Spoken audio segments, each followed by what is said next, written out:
Hello guys and welcome back again to the Tech YouTube channel. Last time in our graphics card showdown we did a GTX 960 and R9 380X comparison, and since then you also showed some interest in me doing a GTX 970 versus R9 380X showdown, so today we are going to do just that.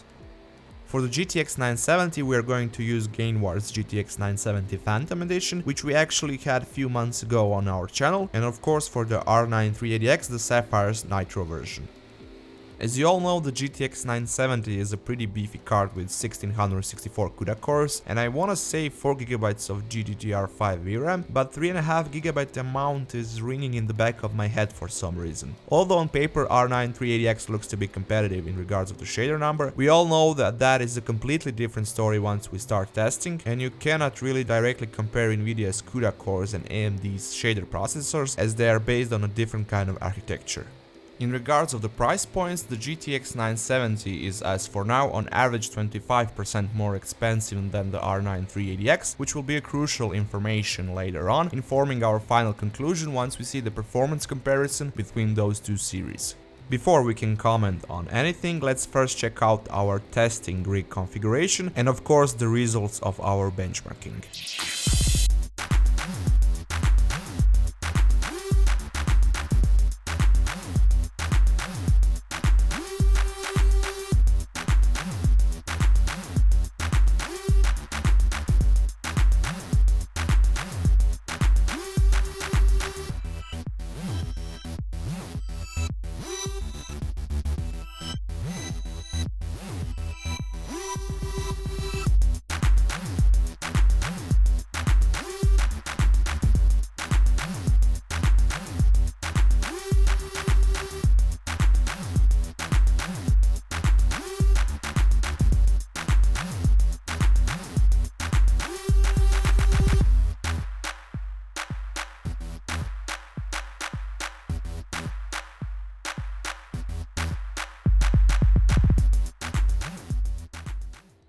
There is no doubt about it that GTX 970 has a clear and expected advantage over the R9 380X, ranging from 15 to 40% in 1200p and from 10 to 50% in 1600p resolution across the board, being it either with games or static benchmarks. On average there was around 30% higher performance compared to the R9 380X in both resolutions. This kind of performance output justifies the GTX 970's 25% price difference over the R9 380X, and that's actually the best possible outcome for all of us, as this way you will know that you will get what you paid for and even a bit above that. When you draw the line, the GTX 970 makes a great performing 1440 and 1600p graphics card, which will push most games well over that magical 60 FPS mark. Although the R9 380X follows it from a distance, this AMD series is a very good option if your budget is a bit tight and you are okay with a bit lower FPS count on those a step above 1080p resolutions.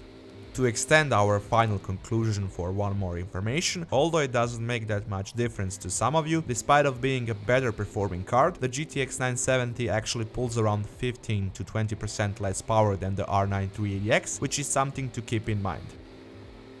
That's it guys for this time, thank you once again for watching and feel free to smash that thumbs up button. I hope this somewhat solved your doubts, if not tell me why or leave a comment down below if you have any questions in regards of this topic. Also feel free to tell me if you would like to see me do this kind of comparisons more often, being it either with graphics card or other PC components. Of course, if you would like to see more content like this you can subscribe to our Tech YouTube channel, or for now you can go on and check out our other videos from before.